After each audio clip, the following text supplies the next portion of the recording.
Today I'm joined by ASU head women's golf coach Missy Farr-Kaye. Coach, how are you doing today? I'm doing great. Thank you. Yeah, I'm a huge Sun Devil fan. I've been my whole life. Grew up in Phoenix, so I'm really excited to chat with you today. And I think you're, an incredible coach, and not only that, but an incredible person. I've really looked up, to you as a coach and a person my whole life. Well, I really appreciate it. Thank you. I'm Yeah, excited to do this. yeah. So thank you for being able to chat for a little bit. The first thing I want to ask you is, how has your off season and summer been? Did you get to do much outside of coaching this summer? I did. I did both. We do a lot of recruiting in the summer. So I got to go to Europe to recruit in France and all over the US. And I got to go to the Women's US Open at Pebble Beach to watch some of our alumni and current player, Grace Summerhays. And that didn't feel like that wasn't work. That was a lot of fun.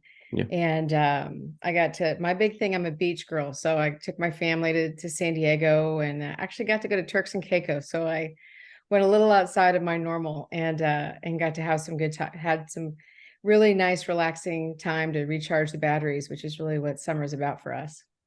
Yeah, it's important because college golf is unique in that you play both seasons. You play the fall and the spring season. So some Right. coaches have said they feel like their off season's only those months, November, December, and January. They don't feel like Pretty the much summer. December. Yeah, December really is our time to really Mhm, kind of to have a little bit quieter, not as much recruiting, hopefully, and a little more downtime for sure. mhm. So you're an incredible player in your own right. So getting into your early golfing journey, how did you get started playing golf, and what drew you to playing golf growing up?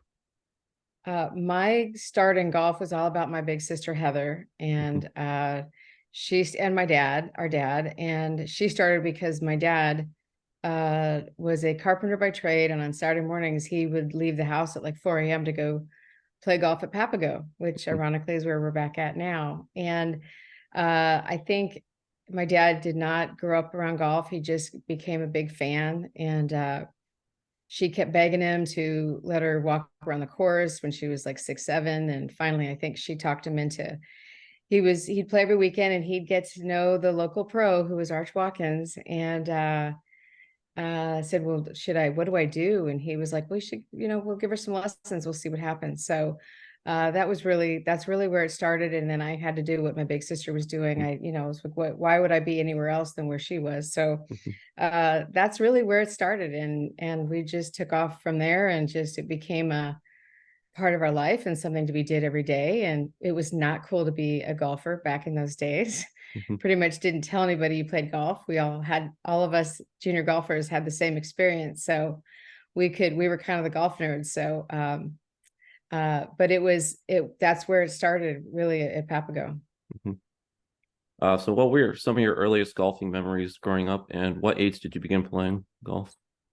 I started at 7, Mhm, and my memories are all about being at Papago. My mom would pick us up after school, and we'd go straight to the golf course, and then Dad would come after he got off work, and there was always a group of people at Papago, and of all ages. So I always knew golfers that were 10, 20 years older than me because somebody was playing high school, somebody was at ASU, somebody was playing professionally, mostly guys, and a few girls that hung out a little bit. And it was just this great environment of loving the game and big putting contests at Papago every night. There was always somebody on the green putting before dark. And we always had uh, contests. We'd play for quarters. 3 quarters got you a soda in the snack bar. And that's, and I won a fair amount. Probably when I was little, people were kind to me, but got to a point when then they really had to, work against me. But we always, that's what we did with other boys that were floating around. And Heather and I were smart. We wouldn't play against each other very often because then we were hurting ourselves. We both win and then go get our soda. So that's really where it became a part of our lives at that point. What was your junior golf experience like growing up, and did you play any notable tournaments growing up, or did you get to travel around to junior tournaments? I did. Junior golf was the best at that time. I have so many friends to this day from junior golf. And we did travel, and I played in 5 USJ Junior Girls Championships. And that Heather won, I think, can't remember, I think she was 15 or 16 when she won. And, played in the US Public Links. I don't think I played in a US Amateur until I was in college. But we played all over the place, and our parents would put us on a plane without cell phones, and we stayed in private housing a lot. And our parents did not travel a lot. It was expensive. So like USJ championship parents were always there. And the big AJGA in November, it was always in Florida at Thanksgiving. And we would play, our parents would go to that, but we always were taking care of some kids that didn't have parents there. It was just pretty normal. So, we had a lot of friends. We'd get to stay in private housing with our buddies and from all over the country. And, our parents would get a phone call about 10 o'clock that night, and we, be like, we're fine, everything's good. So it's just a completely different world that's hard to even relate to the way it is now. But it was a lot of fun. It was competitive. Everybody really at that time was when the AJGA was just getting going. Heather was one of the charter members, and they asked her to play all over the country. So to bring it, to try to let people know what the AJGA was. Not everybody even knew it. And so you didn't stay regionally at all. We would, play all over the place. I played in Georgia, I played in Florida. And so we were very fortunate to get to do that, but it was a lot of fun. I've got some great memories from junior golf. Did you always know you wanted to be a head women's golf coach growing up, or was professional golf, more of your plan? Oh my gosh. I never thought I was going to be a coach. Never entered my mind. I always wanted to play professionally. And especially once Heather, we just we were on we just did everything that you thought that was what you did. You played high school golf, and then you played college golf, and then you turned pro, and then you would, take the next step. And things really took a turn for me when Heather was diagnosed with breast cancer, because that was the summer before my senior year at ASU. And when she came off the tour, it just really, my whole world just flipped on an axis. Like, I don't have time to worry about that. I'm like trying to finish school and get my degree and play well my senior year. And then Heather was so sick so quickly, had big surgeries and lots of chemotherapy. And it was just more than I could handle to try to even worry about Q school. Although I did go to Q school after my senior year. And I suffered through a Q school, as I say. And, I played professionally for about a year and a half, maybe. And I just wanted to be home, wanted to be the last place Heather and I went when she got sick was a golf course. She wasn't feeling well enough. So we'd go see movies or go shopping or do something that was a little, easier that she had the energy for. So everything really changed at that point. And I had two of the most amazing women that I played for, Sister Lynn Windsor at Xavier College Prep in Phoenix, and then Linda Volstead. And I did are two of the most successful coaches in their arenas in the country. And it just really never dawned on me that that's where my future was headed. Yeah, I'm very familiar with Xavier. My sister attended Xavier. I mean, she doesn't play golf, but I'm very familiar with Xavier and the golf program they have there. So how was your experience playing high school golf for Xavier Prep under very accomplished coach Sister Lynn? And you get to keep in contact with Xavier golfer Sister Lynn? Yes, so Heather and I remember my mom and dad saying we're going to go meet. We both went to Catholic grade school, St. Teresa in Phoenix, and we mom and dad said the four of us were going to go have this meeting with this nun at Xavier. And so Heather and I were like, what? And they were mom was like, yeah, she's the coach of the team. And Heather and I just looked at each other like, well, okay, that's strange. And so we decided to go, and it was this, I don't really know what preempted that, except my parents had done a lot of research about this was where we needed to be. We needed to be at this school. And we walked into the building, and we see this really peppy lady walking down the hall in a tracksuit, had like really cool Nikes. She was just bopping along, and she was like, "Hey, can I help you folks?" And we're like, "Well, we're looking for Sister Lynn. We have a meeting." And she was like, "You found her, that's me." And I remember Heather and I looked at each other like, "What? We know nuns. We've met, like, what the heck? You can't be a nun. You can't be serious. This is kind of a joke." And like, no, I'm with a different group of nuns. And so we don't, we get to wear what we want to wear. And we're like, "Oh my gosh." And she was just had so much energy. And we just fell in love with her. And from then on, it took off. And Heather really changed Xavier Golf and put him on the map. And then I got to be a part of it a couple years later. And she taught us a lot. And Sister Lynn couldn't tell you a lot about the golf swing, but she sure could tell you about young women and women of faith, and raising us to be respectful, and learn how to be a team, and be respectful of each other, and have fun. And she was a blast, and you never wanted to let her down. So so it was really cool. So we'd have lunch in her office every day, and we'd talk strategy, and she'd be like, "Okay, well, today we're playing this team. And so they've got a really good one player, but I think that we're deeper." And we would have these whole conversations, and it was awesome. And then it just grew from there. And she just retired. She just told me she retired from coaching, and Tui Selvaratnam has taken over, which Tui's been by her side for 17 years. Tui's also an ASU alum and NCAA champion. So it's kind of crazy how that all works out. I do still keep in close contact with Sister Lynn and the other two nuns that still run Xavier. And I joke, I say, if they're calling, I pick up the phone. How can I help you? What do you need? Where do I, if I'm allowed to do something, without inside NCAA rules, they'll, whatever they ask, I'm always there. They're amazing women and have taught me a tremendous amount. Yeah, I know. Sister Lynn has really created a dynasty at Xavier Golf, and Yeah. she's an incredible coach, and just overall a special person. Yeah. After Xavier, you attended ASU, where you played for the Sun Devils under Hall of Fame head coach Linda Volstedt. How did your time playing for the Sun Devils shape you, not only as a player or as a coach, but more importantly as a person?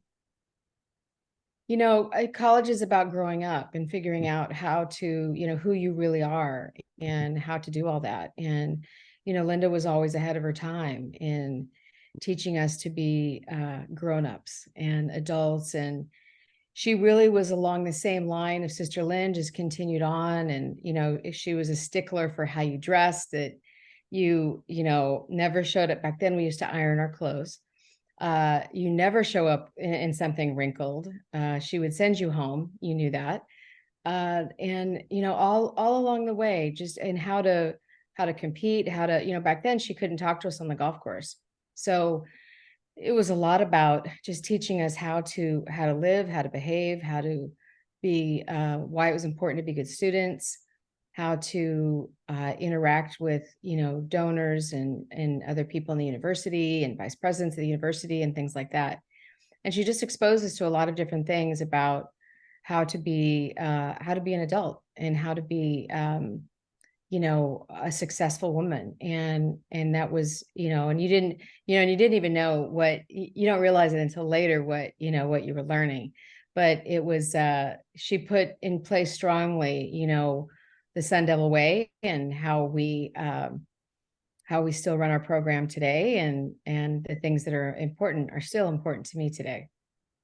Yeah, that's what I really like about golf, is not only does it teach you the golf swing, but it teaches you a lot of life lessons like integrity, honesty, and just how to be a good person and all that. Absolutely. So I think that's the great thing about golf, and that's what drew it to me. So you learn so many life lessons, and you learn how to interact with people. Right. So at ASU, you won the 1990 NCAA title. What was it like to win the 1990 NCAA title? We came close my sophomore year. We lost by one shot, and we were just heartbroken. I mean, one little shot. And there had been so many great golfers ahead of me, and including my sister. And I really felt that ASU deserved to have a national champion, and that, uh, I watched how hard everybody worked, and because I was the little sister floating around, and I just remembered thinking my senior year, well, this is it. We had Brandy Burton, who was the number one player in the country, freshman, and my great friend Amy Fruworth, who was one of the All-American, one of the top players in the country. And I just remember thinking, we get our 4 and 5 going, which ended up being Trisha Cons and Lynn Michaelis, that we've got a shot at this. And let's just keep grinding away every week. And Brandy won every tournament that she completed except for the national championship. She did not win as an individual. But she had health problems. She ended up in the emergency room like 3 times that year, at least twice during tournaments. And with, I think, like kidney stones or something. It's really tough. So I just remember thinking, we can do this. We can do this. So, I didn't, my nickname was not necessarily said in the nicest of tones when I would kind of get on people. And again, nobody told me to do that. Was just my nature. And I'd be like, come on, let's get going. Or that, they'd be like, okay, mom, all right, mom. And that was not said with, a lot of kindness. But that's just the role that I took on. It was just kind of innate in me, and try to, support everybody and kind of kick some people, kick the team when I felt they needed a little bit of boost. Let's get going. Come on, we got this. We got this. And it was in Hilton Head Island in South Carolina. And all the pieces fell into place. I had a very good week. Everybody had a really good week except for Brandy. I think she finished 11th. And I think I was right next to her, or might have even beaten her. And Amy played well. Trisha played well. Lynn played well. And we had it kind of in control. It was just not, we just were being us, and everything fell into place, and it was a lot of fun. I mean, the memories of that are really, really cool. Winning, and again, I've had the great fortune to win in different roles and a national championship, and they're all very different, and they all hold a different place in my heart. And but as teammates, you share a bond that's really unique and special, that you'll always have. And with those 4 other women, and who I still keep in touch with today. And it's really it's a great experience, and it was really quite special. Being one of the top coaches in the country yourself, are there any coaches you look up to or get inspiration from? I love to follow coaches of all kinds of sports, and I really follow a lot of different coaches, that how they are, how they coach mental strength and toughness and resilience. And so, like, I loved watching The Last Dance on Netflix with Phil Jackson, and how he ran the Bulls that year, their brilliant year, and how he really coached everybody different. I love Dabo Sweeney with Clemson football, because he's very close with John Gordon, who is one of the people that I follow religiously, and I love his message. And it's not easy to be positive. It takes work, and it doesn't just happen. And a lot of those different coaches I look up to, and I'm always trying to find, who the next coach is, or what should I be following. Pat Summitt, I love, still looking, people post things from Pat Summitt, and how, she was tough, but she loved those players, and they knew it, and how she was able to, challenge them to be great, and without them feeling, and having them feel good about it, and pushing to that extra limit. I always thought that was really cool. So I'm really just a fan of elite coaching in sports. And I'm always, I started a new quote board this year that I've already got like 30 quotes up there. And so I've got like 100 more that I'm waiting. And so, my girls kind of roll their eyes a little bit, but I'm like, but this is really like, someday something will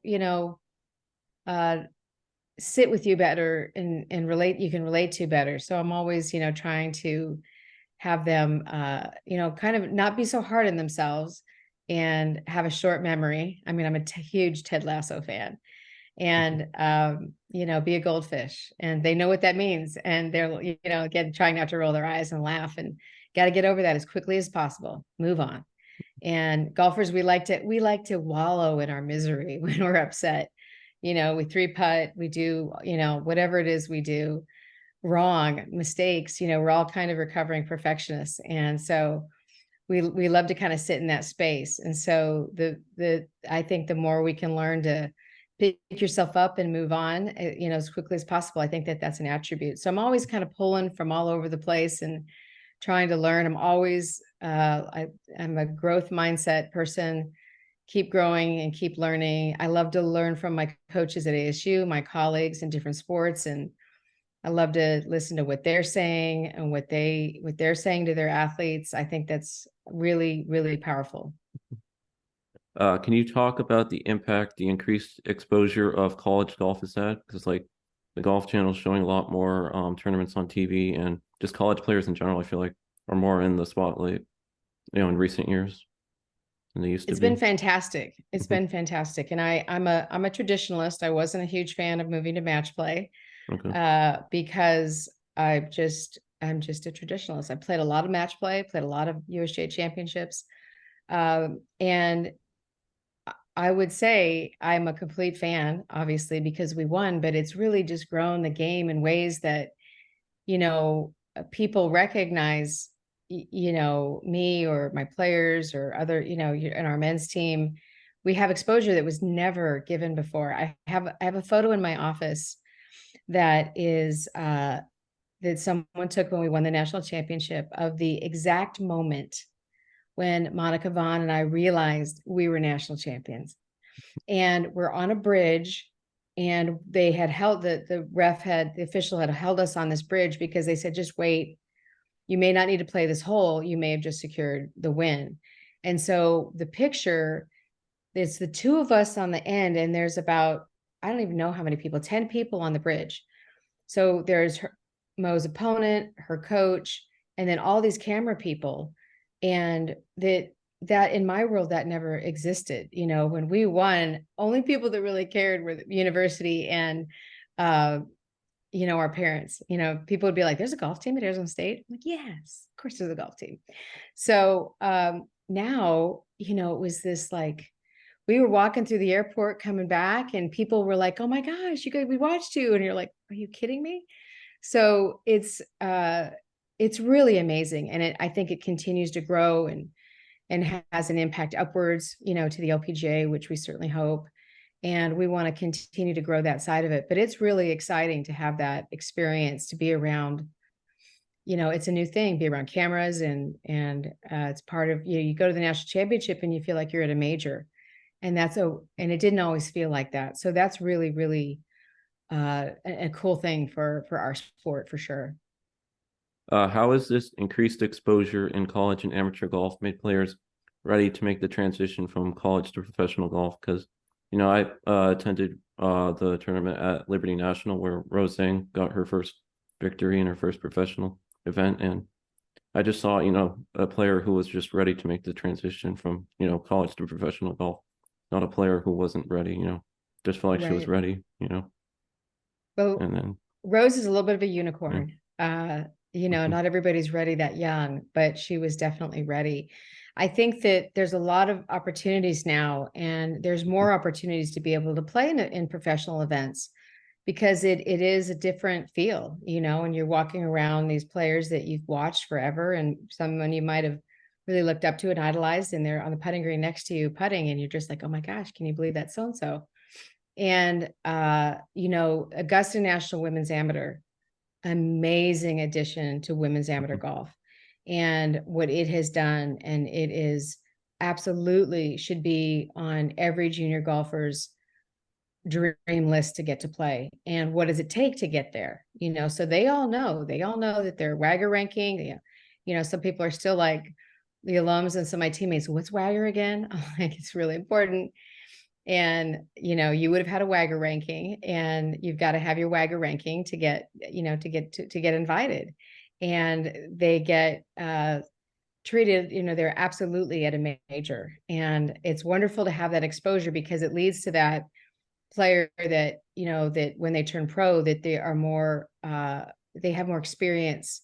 It's not all new to them, that they can walk in this space.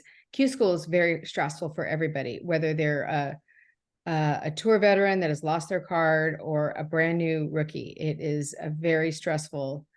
I mean, the three, it's harder now than it's ever been. There's 3 stages, and it is very hard to do, to get through. And so the more experience you have, and you're used to that, and you're used to having caddies and things like that, you got to have a good caddy at Q school, and it's extremely important. And all those things that you need to learn to be ready to get out there. And so there's definitely more opportunities. There's more players that are more experienced in that arena than there've ever been before they get to the LPGA and Q school and Epson tour. What do you think can be done to increase exposure and interest in women's golf, specifically, like the LPGA tour and the Epson tour?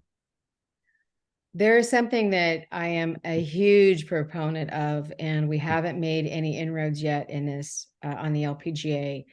The men in their PGA Tour U is fantastic, and it has been so successful in giving those young men opportunities to work for being ranked in the top 5, top 10 by the time they finish their eligibility. And we do not have that on the women's side. Yeah. And as college coaches, we've been banging that drum now for a couple of years, trying to get the commissioner and the board, their board of directors, to listen to us, that this could be a great thing for the LPGA tour, great thing for the Epson tour.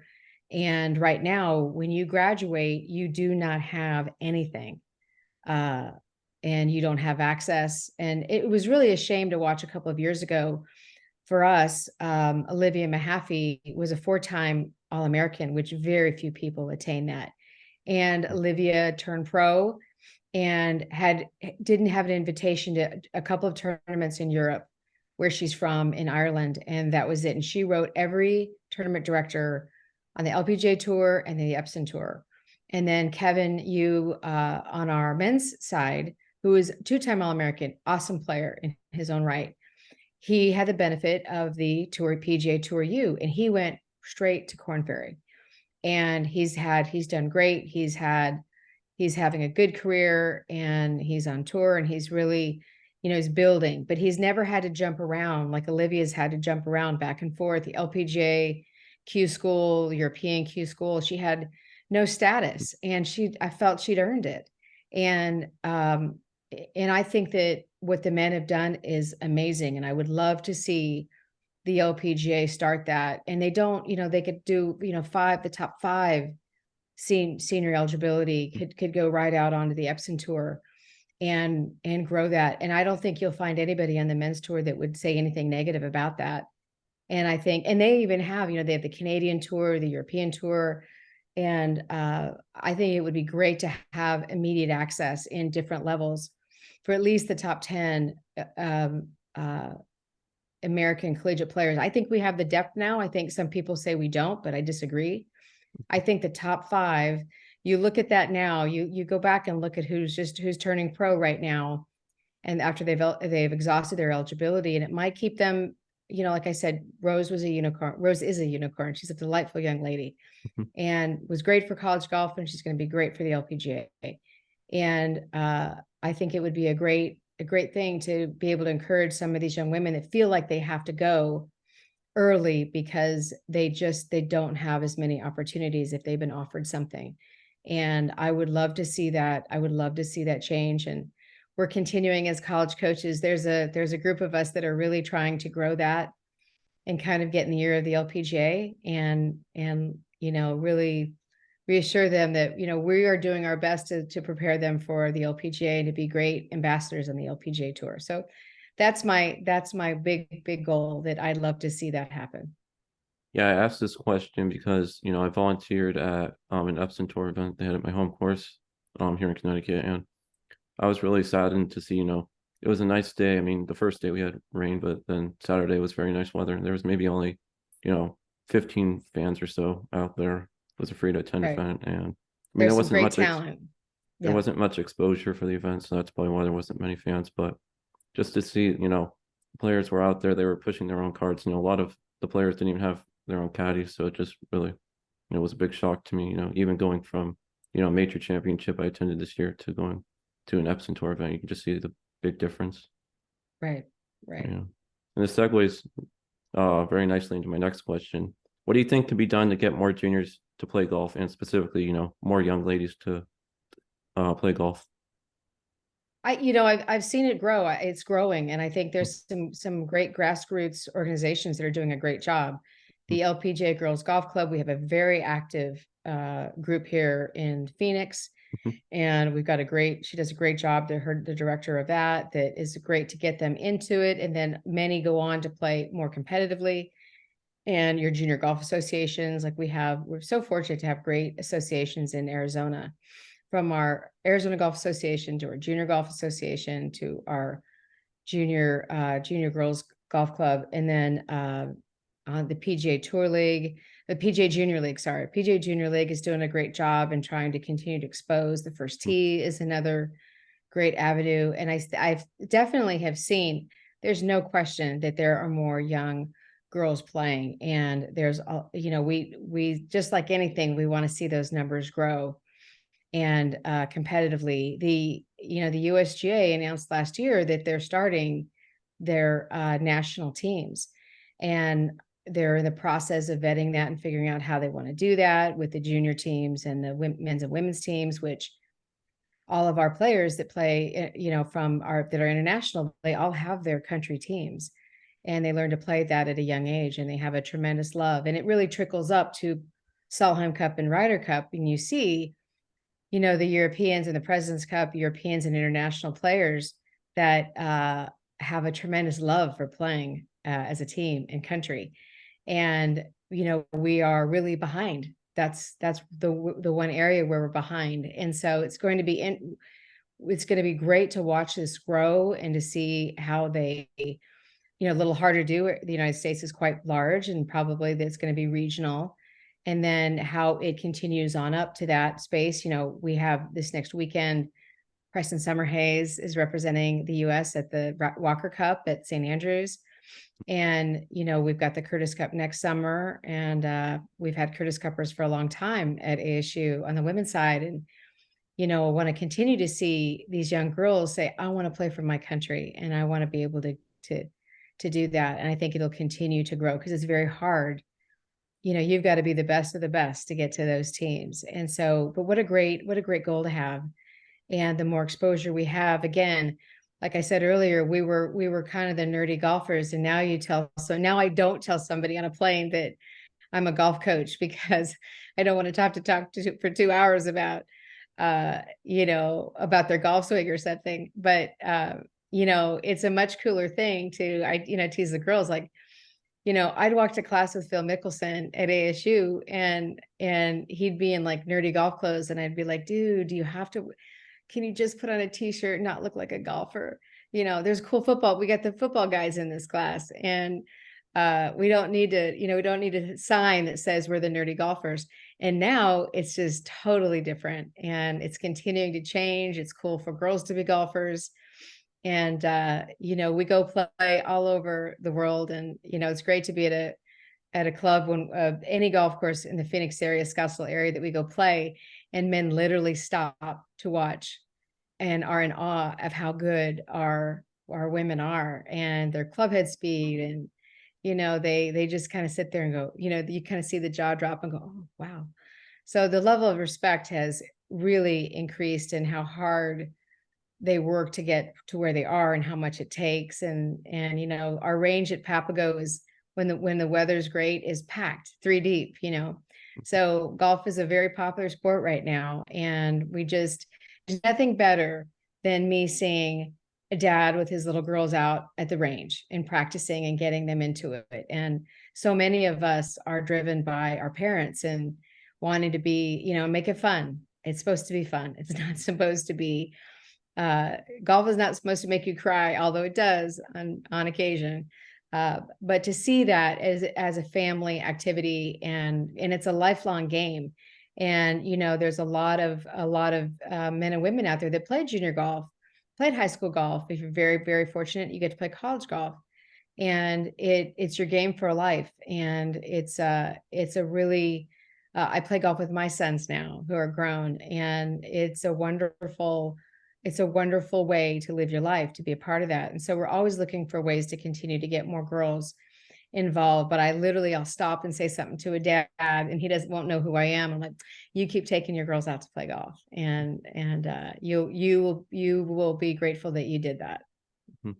Yeah, I think junior golf and other things like that. Like I attended the LPGA tournament at Liberty National where they had the HAGA players play alongside the LPGA pros, and just it really shocked me how they just acted like professionals, playing in the final group alongside, the champion Rose, and they just, Right. dealt with the crowds so well, and they probably never seen crowds that large, and they just acted like, professionals, and they just, handled it so well.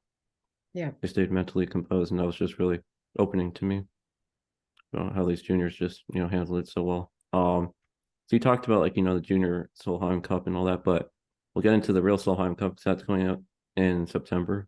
So Yes. former Sun Devils Carlota Siganda, Anna Norquist, and Lynn Grant were recently named to the European Solheim Cup team. How proud are you of these former Sun Devils for making the European Solheim Cup team? Well, I'm extremely proud, and they're all great friends. And, Anna, I think this is her eighth, seventh or eighth, and Carlotta's sixth. And Lynn's the rookie, which there's not much about Lynn that's a rookie. So that'll be a lot of fun to watch, but to be, especially for Carlotta and Anna, to be so relevant for such a long period of time. I'm not sure. I'd love to see where they fit in the stats of how many Solheim Cups, like what's the most that anybody's played in.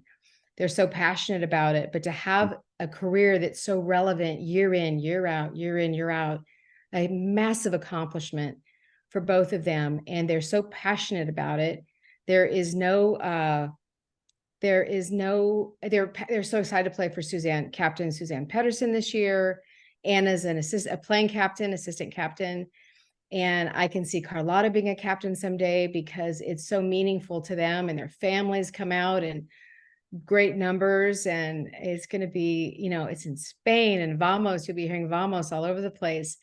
And they're so excited about it. And I actually got to spend some time with them this summer on a little bit of their break, and they were already talking strategy and and they both said, we've never played with each other. I wonder if this will be the year that we get to play with each other. And because they're just so like-minded in that mental toughness, that really brings it out. And Lynn has done it, has gotten to where she's gotten a different way, and that's very much Lynn Grant. And she is very mentally strong, and she really doesn't let very much bother her. And she also doesn't show a lot, so she probably, knowing Lynn, it'd be interesting to see what, when she realized that she'd clinched her spot, how she reacted, because she probably in the outside looked like, yeah, okay, cool. But on the inside, she's like, yes, yes. I want to, I want to go win every point that they put me in. And she is, she's next level. And that mental strength and how she loved playing for Sweden as a junior and as a female amateur, and then playing for ASU, being on a team was really important to her, and wanted to be, she wanted to win every week. So if you weren't winning every week, she was a little frustrated. And she's like, why are we here if we're not winning every week, or at least close? And so she doesn't tolerate much. And so she's going to be fantastic on that team, and will really not feel like a rookie, which is what I was telling Anna and Carlotta, is they're just getting to know her more. And I said, you're going to find that, you want somebody in there that can dig deep. Lynn Grant is as good as any of them, which is, so it's going to be fantastic to watch. Yeah, Lynn Grant earned her first LPGA Tour victory this season. She has 5 LET victories, and she became the first woman to win on the DP World Tour. at the Yes. Scandinavian Mixed in her home country, Sweden. How proud are you as her college coach of her early success in her professional career? We're really proud, really proud of her because I'm happy for her because I know I can imagine what her goals are because just the way she is, she's really wired a certain way. And I'm sure, and again, she's like, okay, that was my goal achieved. That okay, check mark, check mark. Because none of this is a surprise to her because it's what she's trained for since she was, I don't know how old she would say, but probably 12 years old. So, she's always gone to that next level, prepared with what her goals are and where she was going, and knew very clearly what she would have to do to get there. And if she wasn't achieving the goals that she'd set out for herself, she would change something and figure something out, dive into, okay, where am I missing? What am I not doing well enough? What do I need to do better? Doesn't take the time to beat herself up, doesn't have time for it. And I asked her after the second US Open that she had led after 2 days and then didn't end up winning. And I waited a while till she kind of came back from break. And I said, can I talk to you? Can I just have questions? And she said, sure. And I said, what did you learn from being in the lead and then not winning? And she said, well, I learned that I kept pressing and I kept thinking I had to make more birdies. And really at a US Open, I really just needed to make pars. And if I'd just been a little more patient with myself, which I'm not, she's like, I wasn't good at, I was pressing to make birdies when I really just needed to hit the green and make par and let other people around me fall. And so that in college at 21 to have that mindset of didn't beat herself up, took those experiences and really kind of dove into how am I going to do better at the next US Open when I play in certain years. And so I promise you, every time she does something where she doesn't achieve the goal she wanted, she's learning and taking away what she can do better next time. And that is a powerful ability that she has that I think most golfers have to learn how to get to that point. And she learned it at a young age, and she's really good at that. What did it mean to have the national championship hosted so close to ASU at Greyhawk the past 3 seasons? Greyhawk and our staff at Arizona State just knocked it out of the park. They really took the national championship to a new level.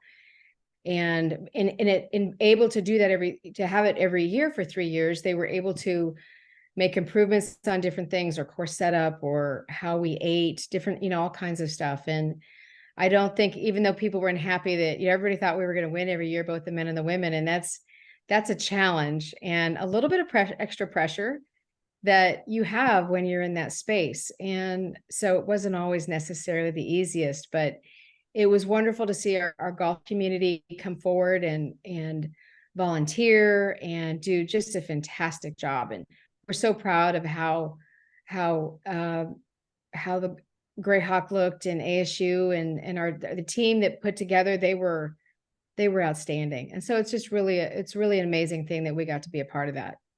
We're looking forward to La Costa. Yeah, that gets to my next forward. question. Omni La Costa Resort will host the 2024 National Championship. What do you expect out of Omni La Costa as the national championship host? And what will it be like going from Greyhawk to Omni La Costa this upcoming season? Well, they're right in the middle of a redo by Gil Hanse, which is a renowned architect. Yeah. And so we're excited to see what that's going to be.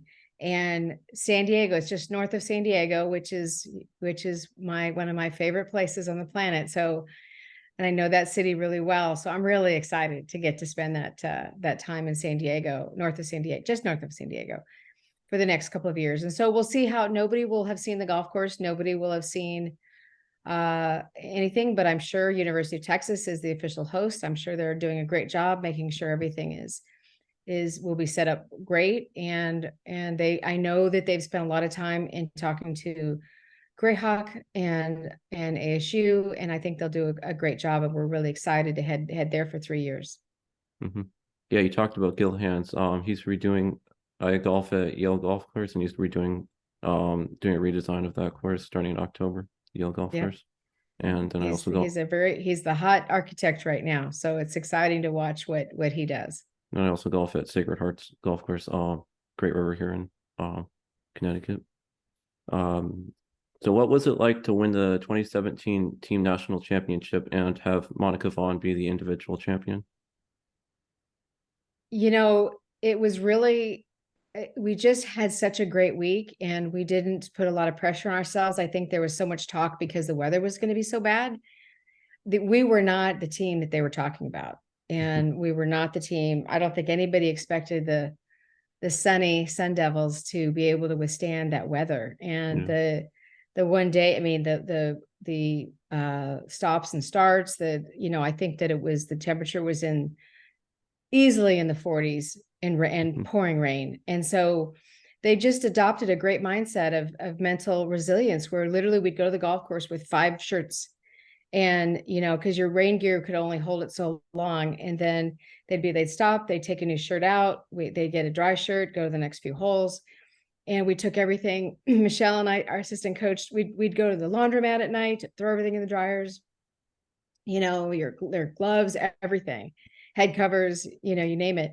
And so it was just, you just had to laugh because it was so hard, and you either were going to cry or you're going to laugh about it. And so they had a resilience and a strength that was just, put us over that line. And every day, I remember saying when we came back, when we had to halt, we decided to halt because of daylight. We came back the last day to finish the semifinal match. And I said, you guys have already won. We've won. So let's just go out and see what happens. There's nothing to lose at this point. We have had a great week. You guys I'm so proud of you. Let's just go see. And they just had a really good mindset. And Mo almost hold it from Eagle to get that was really the hard match to get through. And then we had a great match against Northwestern, but if we could get past Stanford, and when the tide was not going in our direction, late in the day at that semifinals, and it was too dark. We were having to make drops. You couldn't see the water. To me, I just felt like, I know Stanford wanted to continue. Alba and Valenzuela wanted to continue. And I said to Mo, I go, how can you hit 3-wood off of this tight lie when we can't even see where the water is, how to even properly drop? So we did. And then everything really then it was just kind of like a blur of like, oh my gosh, this just happened. And so it was really exciting to watch 5, 6 women have an experience that I got to have, and they will be connected in a way for the rest of their life. And it was really exciting to be a part of it. Yeah, I know that's one of the most memorable national championships to me, at least. Not only because the Sun Devils won, but because you had to deal with the darkness, the weather, and the close matches. Um, so what has it been like having Papago as the home course for ASU golf? I've come home. It certainly wasn't anything I thought I could imagine would have happened, but my office is there at Papago, and the staff at Papago is amazing and great friends. And I walk through a golf course to get to my office every day. It's fantastic. And we have the bird that we call it that follow on Instagram. We've got a great Instagram account, and it's a great place. It's a great energy, and you never know who you're going to run into from alumni and tour players and such. And everybody there is of both of our teams. Everybody's in the same mindset of being elite, working hard, having fun. And it's a wonderful place to be a part of. And I'm so thrilled about what we get to do at ASU, and the relationship we have. Our men's team is awesome. And it's the men's coach and I really designed the building together, every square inch of it, and the grass. And it is amazing. I have the best job in the world, and I love what I do. What makes ASU golf such a premier program that attracts players from not only around the country but from around the world? Well, I think that's who we are organically is who we are now. We've always been this way. And now we just get to have this tremendous home that everybody gets to, home base, that when you're in town, when tour players are in town, they swing by and they'll practice. And, my whole team the teams have always known Anna and Carlotta because they live here. Julia Molinaro, before she retired, lives here. Linnea Strom lives here. And Atha Munoz lives in Florida, so we don't get to see her as much. But and on the men's side, they're coming and going, John Rahm, Paul Casey. And there's just the energy of the place that we get to, you look at the tradition and the history, and everybody that's here wants to be that next name on the wall. They want to be a part of that group and that legacy. And I think that it just, tradition builds tradition, and we make sure that they know that what they have is because of the people that went before them, the men and women that went before them.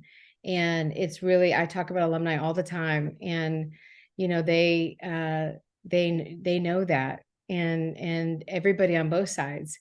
It's really quite spectacular place to be a part of. And I think that's what makes us rather unique. Your team is led by senior Ashley Menny and junior Grace Summerhays.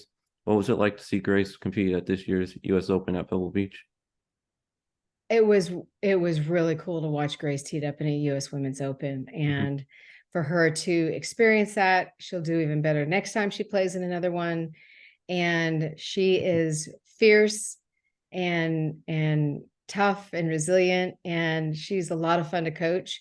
And I think I just can't wait for, I made sure that she got to it was the first time she got to meet Atha, and first time she got to meet Lynn Grant, which it's hard for me. They were 1 year apart, and it was hard to believe that they hadn't met before. And so she just, it was an amazing thing for her to get to experience and to get to be around those players on tour, and, get to ask them questions and different things. And so it was a lot of fun. It's just the start. Grace is in this great space, and can't wait for the next great thing to happen. What do you see as Grace and Ashley's potential for this upcoming season and their potential after ASU? I think that whatever they decide that they want to do, if they decide to turn professional, which I think is their goals, that I think that they will do great. They've got amazing work ethics and want to work really hard. You gotta work hard. You gotta outwork everybody. And that takes a lot of discipline and fortitude and resilience. And so I think that they are definitely in that space and continue to grow. Ashley's been a leader of our team now for the last couple of years, and she's really grown as a human being, which is super important to be ready. I always tell them, when you turn pro, you've got to be CEO of your, you're the president of your business, and you've got to be ready to make some big decisions because you're president of your own company, and teaching them how to do that and be ready for that. And, there's a lot of things. It's the life of a collegiate Division I top 10 golfer is pretty darn great. And a lot of things they don't have to do themselves. So when you turn pro, you've got a lot more things. We laugh, we call it adulting. And then former players will call and say, this adulting kind of sucks. Why can't I have you do this for me? And so we're like, this is what we've been preparing for you for. You got it. You can do it. And so I think that they're going to be fantastic. Two more questions, Coach. How does your team look going into the upcoming season? And are there any players besides Ashley and Grace that stand out for the Sun Devils this season? They are hungry, and we did not finish the year off last year like we wanted. And I think they've all had great summers. Patience Rhodes, who came off an injury last year as a redshirt freshman, is ready to play. And she had some really, really great playing this summer. So I'm excited to watch what Patience can do. Beth Coulter had a great summer. Beth is actually playing in the Irish Open right now this coming week. And we get her back just in time. And the same thing, Beth said to me at the end of last year, we don't talk about winning enough. I'm like, all right, I like to hear that. So they are ready to roll. And I think they have some very great goals. And I think that we could surprise some people. As much as we were young last year, we're a little more seasoned, a little wiser. And I think that, it's lovely. It's wonderful to come in as a sophomore and know where everything is, who everybody is, the adjustment is a lot quicker and a lot less. And so they are really excited to get going. My final question is, what is most fulfilling to you as head coach, and what do you enjoy most about being the Sun Devil head women's golf coach? I think the girls, when they see me around alumni and people that I've coached, they don't get it until they're there, where I'm like, why is she so excited? Like if I go, a couple years without seeing somebody, I just love getting to see them, whether they're a tour player, whether they're working for Ping, whether they're, a club pro, whatever they're being a mom, wherever their life takes them, they hold such a special place. And it's wonderful. It's wonderful to watch them graduate. And because, we're their family for the, last 4 years. And so it's really special to get to see that. And wins are awesome. And you get to do a lot of great things when you're winning. But I love the relationships I have with all the former players, and I just want to be happy and successful in whatever they choose to do.